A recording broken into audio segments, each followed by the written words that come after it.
سلام يا حلوين، كيفكن؟ شو اخباركن؟ ان شاء الله تكونوا بألف خير. اليوم واخيرا رح اعمل اغرب وصفات اندومي انتو كتبتولي اياها بالتعليقات. وبالنسبة لإلي هي من احلى الفيديوهات، لانه اولا فيه اندومي وثانيا اكل وتواصل بيني وبينكم، فان شاء الله يعجبكم الفيديو، تابعوه للاخير.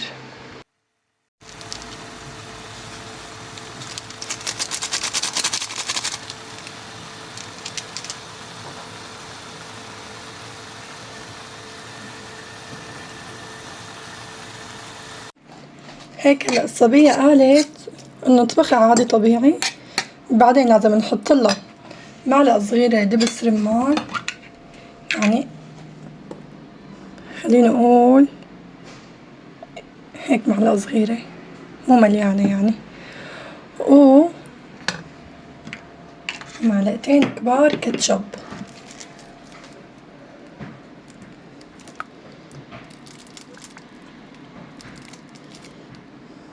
معلقة،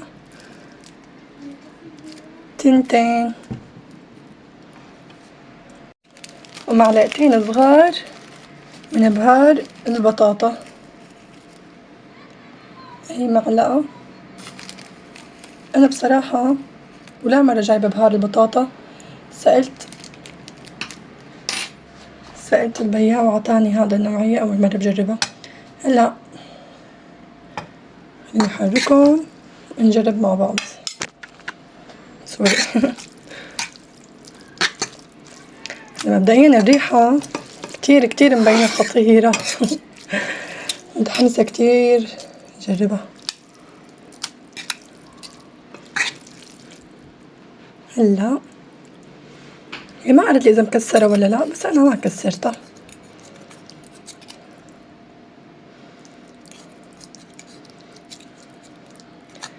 نجرب اول وصفة وان شاء الله ما اكون عملتها بطريقة غلط، يعني كل اللي كتبولي الوصفات ما كتبولي التفاصيل،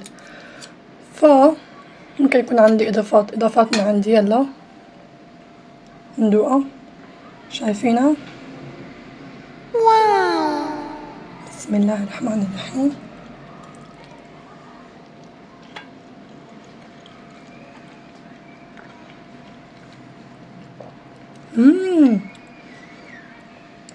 كتير غريبة، كتير غريبة، بس طعمتها طيبة اهو، والله طيبة، بس غريبة نوعا ما لانه هيك دبس رمان وشوي هيك حامضة.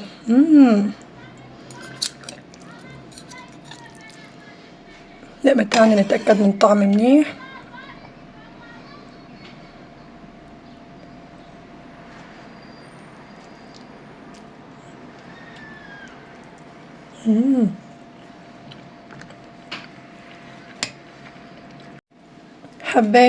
حبيت يا جماعة، بقيم لكم اياها 8/10، يعني مو قليلة، 8/10 تقييم كتير حلو، عن جد لذيذة.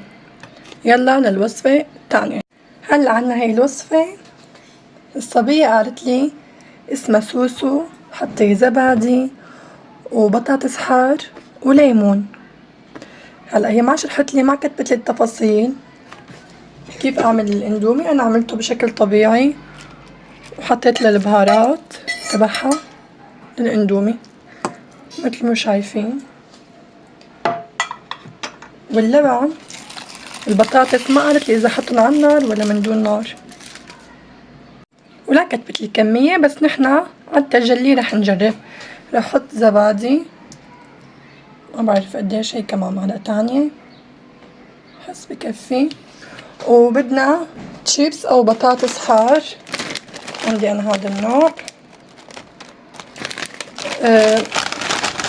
رح كسرهم تكسير هيك.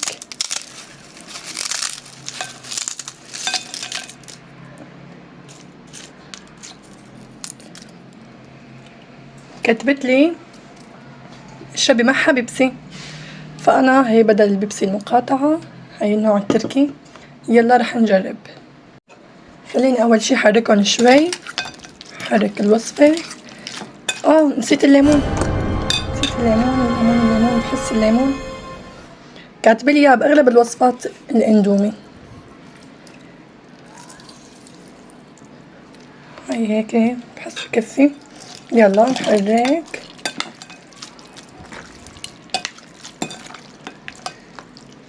وراح نجرب. ماي جاد، او ماي جاد. مبدئيا الريحة كمان شهية، كتير شهية. خلصوا له جمعت كلها بقلب بعضها. تمام، شوفوا يامي. اطلع حتى الله.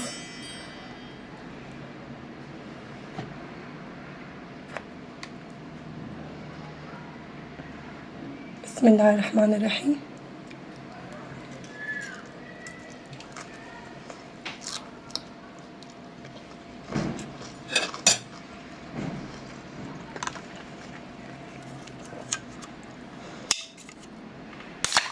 اوبس.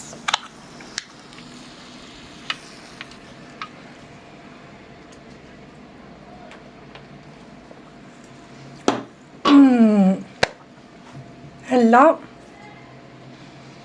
الوصفة عن جد طيبة وحامضة. فكرة التشيبس الحار مع الاندومي كتير خرافية. يامي، حبيت اكل معكم لقمة تانية.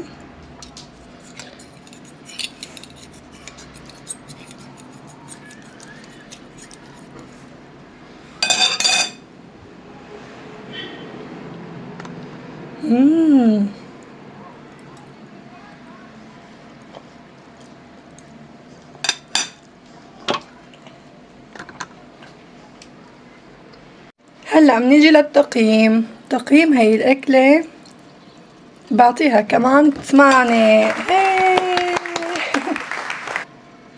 هلا هي الوصفة باسم عبد الله مرواني، هيك شي يعني. قال لي حط شوية زيت وملعقة طماطم، بعدين بحط الاندومي، مية الاندومي، واخر شي بحط جبنة كريمية والشطة حسب الرغبة. هلا هو ما حدد لي شو الطماطم، بس انا بحس قصده معلقة الطماطم هو معجون الطماطم، يعني هاد مزبوط. انا هيك بحس قصده، لانه اغلب الوصفات كاتبالي معجون طماطم. هلا بدي احط شوية زيت على النار. حطيت زيت، مش شايفين من هذا النوع. قولي ايه. هون راح احط معلقة طماطم. انا متحمسة لهالوصفة لانه كتير حاطيلي، كتير مكتوبة بالتعليقات عفوا.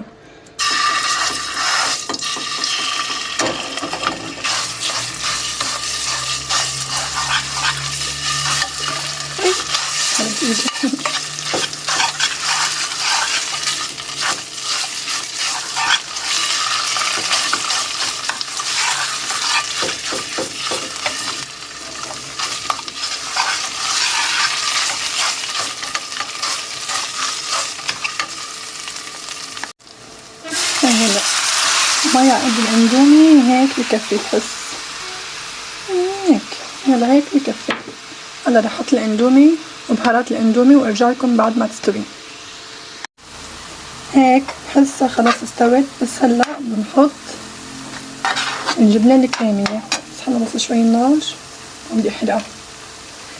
ايه، عندي جبنة كيري، احط معلقة بكفي. يلا هي شوي للدعم. ايه بس انا حابة احط اضافة صغيرة اللي هي شوية اشقوان، مع انه في جبنة وجبنة بالموضوع، هيك بنحط رشة صغيرة مو اكتر. اوكي هلا حقيمة ونجربها. هلا هيك صارت النتيجة جاهزة معنا. نحطها هون. كلي. طيب هلا هو قلنا ما بعرف هو اذا حساب بنت ولا شاب، المهم نحن بدنا الطريقة شطة حسب الرغبة. انا راح احط نكشة يعني مو كتير. لا بحب الحد كتير يروح الطعمة ولا بحبها قليلة حد، هيك بحس كافية. هلا وقت نجرب. يلا بسم الله.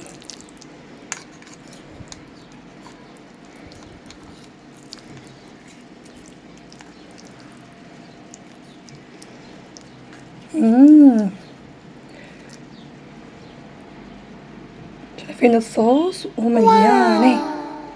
يلا بسم الله الرحمن الرحيم.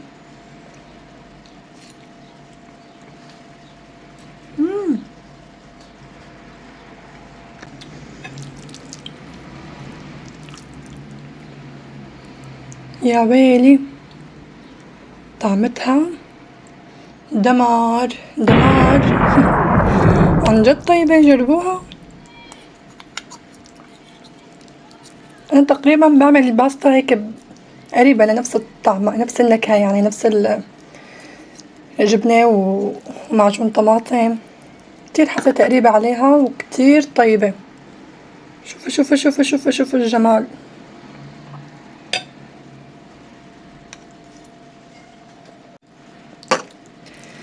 وهلا وقت التقييم. التقييم يا صبايا ويا شباب. وقت حالي. هاي بقيمها 9/10. لحد هلا على نتيجة.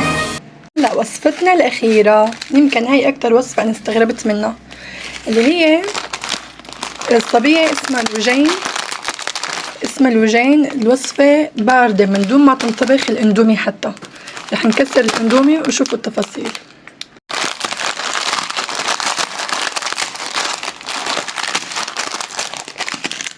اول شي قالت لي حط زبادي وليمون. الزبادي بتقصد انه نحن بنقلها لبن بسوريا، ما بعرف قديش حط كمان. رح احط هيك بكفي ولا كمان. يلا هي عالبيعة. هاي زبادي وهي هلا ليمون، نعصر ليمون كمان. اهم شي انه ضايفين الليمون باغلب وصفات الاندومي.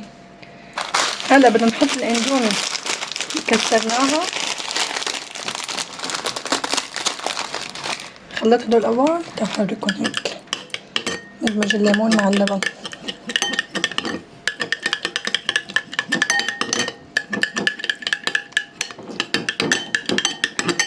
تمام. يلا هلا رح نحط الاندومي اللي كسرناها. بحس ما بدي احطه كله لانه قد ما اكلت اندومي ما عاد فيني انا وابني. خلينا اندومي ما اكلناش بكفي. تمام تمام تمام. خلاص هيك حاج. هلا رح احط بهارات الاندومي. لا حط خس، نسيت احط الخس. يمكن قالت لي حطهم مع اللبن والليمون. هي انا عندي خس فرنجي. اوكي قالت يا خس يا خيار. وهلا رح احط بهارات الاندومي. هي بحسها الوصفة قريبة للسناكس اكتر ما تكون وجبة يعني فعلية بما انها باردة. هلا الزيت. يلا نخلط خلط خلط خلط خلط. حرك حرك حرك حرك حرك. وهي وصفتنا صارت جاهزة، وصفة الوجين. يلا ندوق بسم الله.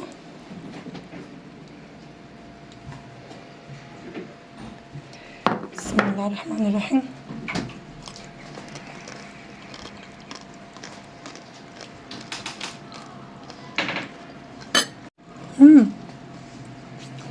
خطيرة عن جد طيبة. مع اني انا ما بحب الاندومي من دون ما ينطبخ، بس طيبة طيبة. يمكن للي بيكون جوعان وهيك بده سناك خفيف وسريع بلاقيها غير شكل.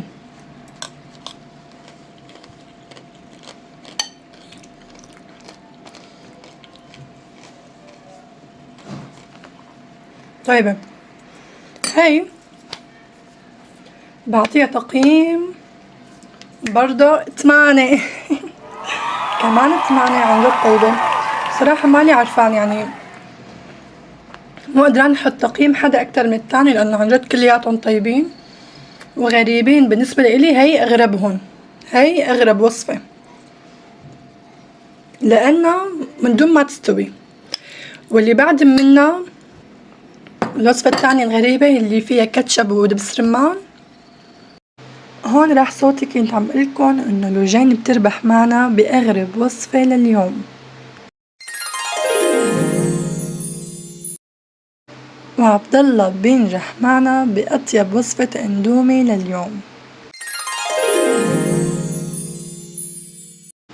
بس لحد هلا اللي بيربح معنا بالعلامة الكاملة هي الاندومي من دون اي اضافات، مو لانه اطيب وصفة بس لانه اخف وصفة.